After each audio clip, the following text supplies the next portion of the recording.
All right, artists, so you can see, even though my paper's white and I use the white oil pastel, you can see the kind of waxy residue where I've filled in my athlete's body and then traced over the wheels of their bicycle.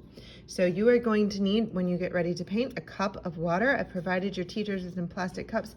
Notice that it is not filled all the way up to the top. And then you've got a pan of watercolor paints that you will be sharing with someone else, and other people will be reusing these paints after you. So it's important that we really take care of them and properly clean our brush in between. Now, watercolors don't wake up unless they're wet. So you're going to get your brush wet first and then go into whatever color you want to use. So I'm going to use this orange here.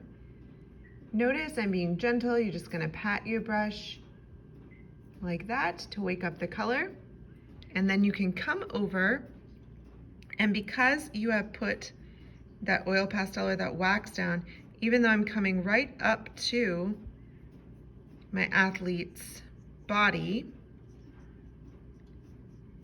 the pastel is making it resist. So if I want this color to be lighter, I can get my brush wet and come back with more water, or I can just keep using the same consistency.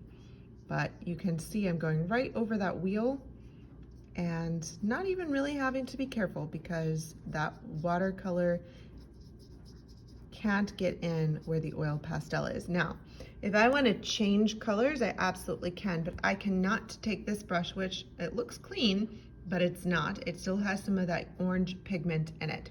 So I need to wash my brush. See all that pigment that was still in there?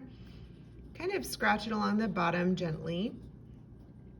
And then with a clean brush, I can go in and pick up a new color.